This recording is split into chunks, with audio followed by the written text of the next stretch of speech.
Daily Ascent. I'm Molly Carmel, and this is the podcast I always wish existed. A bite-sized, on-the-ground spiritual note that can shift your thinking and your outlook on life. It's going to help make our day a little better and maybe make us a little bit more awake, alive, and ascending. Today, I'm talking about something that sounds simple but can get surprisingly sticky.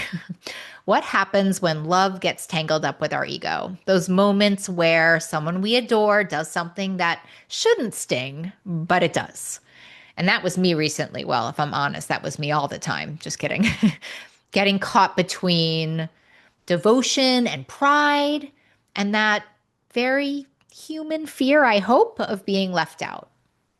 And so I've talked about this before. I am very, very close with my best friend and her kids, my family, and my godchildren. I actually have 8 godchildren, if anybody is counting. And I consider being a godmother to be one of probably the greatest privilege of my life. I love everything about it.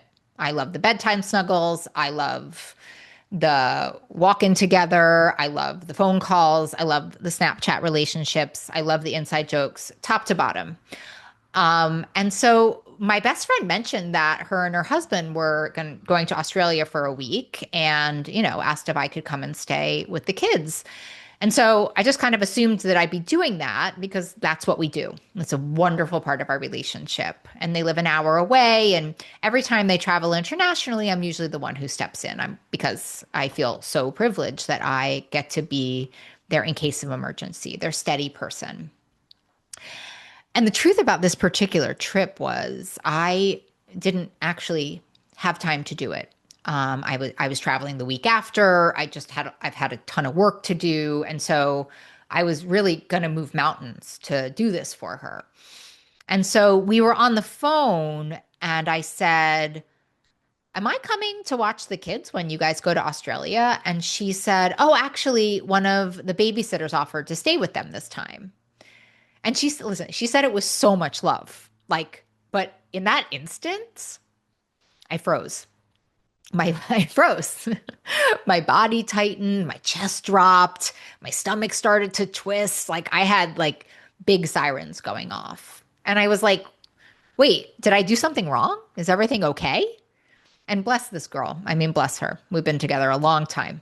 She was like, Molly, absolutely not. I was just trying to make your life easier for you so you didn't have to haul into the city for a week when you have all of this work and you have all of this travel. And it hit me. She was doing this kind thing for me. She was giving me the gift of space and the gift of independence, right? And I was reacting like she had taken something from me. And of course, we all know it was not about her. It was about me. And it was about my identity and my, the thing I like. I'm so proud to be needed. I'm so proud to be the one that shows up. And I do it very authentically, don't get me wrong, but it can kind of move into a more, just a trickier place. And when she didn't need me in that moment, I actually felt like love itself was at risk. I mean, it really hit a deep part of my own trauma, my own abandonment. And the funny part was once I did, I just sat with it. I sat with it. I breathed about it. I talked about it to my power circle. I gave it the time and space. I didn't shame that feeling. I know that feeling comes from very deep, dark, and honest spaces in my soul. And so I processed it.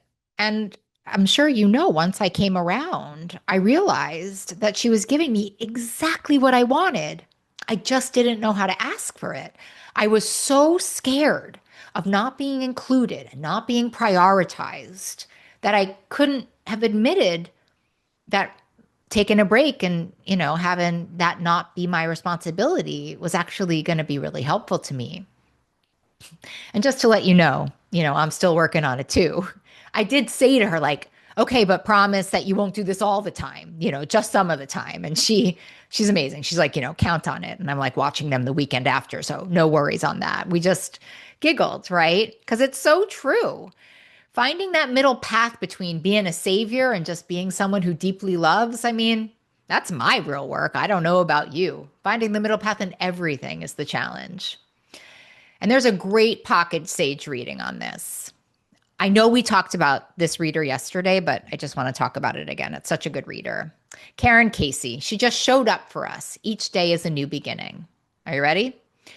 We often confuse love with need and need with control. When we truly love, we release. When we need to control, we bind. The more we trust love itself, the freer it becomes.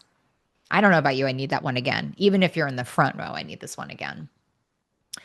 We often confuse love with need and need with control. When we truly love, we release. When we need to control, we bind. The more we trust love itself, the freer it becomes. I mean, when I read that, it's like a little bell went off inside of me and like a little tear formed in my eye. Like that landed right in my belly.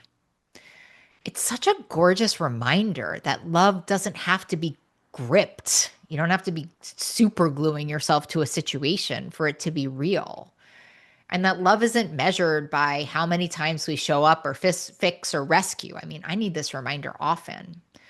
Real love breathes and it gives space. It gives people space to live their lives and trust that connections will be there when we return.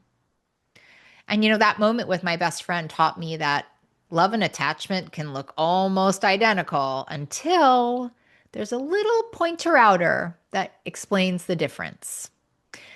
Attachment says, if you don't need me, I'm not okay. And love says, even when you don't need me, I'll still be here. And that's the growth curve. And when I untangled it, I realized, again, like what I felt wasn't wrong. It was just protective, right? It was my trauma, my ego, my lower self, whatever you want to call it. We don't need to get so wordy. But it was just me trying to keep my heart safe. But the truth is, like, love doesn't need guarding. It just needs trusting. And when we can loosen our grip on being needed, we can make space for real intimacy, right? The kind that is not built on obligation, but built on choice. So I'm here practicing the middle path, right? I'm just trying to love fully without losing myself in the role. Trying to be grateful for the times that I'm called to serve and equally grateful for the times that I get to rest. So our word of the day, attachment. Attachment is love holding on too tightly. It's love with conditions. I'll feel safe if you choose me. I'll feel loved if I'm the one you call. But the deepest kind of love, and the kind that I hope we're all trying to learn to practice, it can stand on its own 2 feet. It doesn't need us to grip. It doesn't need our fingernails attached to it. It can let go and still stay connected. So here's your question. Where in life might you be mistaking attachment for love?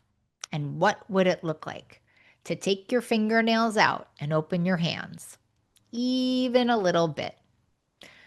Take that question with you today, because what we release with love, it doesn't disappear. It just finds a freer way to stay. So thanks for being here with me today. And if this story touched something in you, if you've ever felt that little sting of not being chosen, you're in good company. I'm with you. That's just the human part of love. And so I will see you next time here on Daily Ascent, sending all the healthy love your way.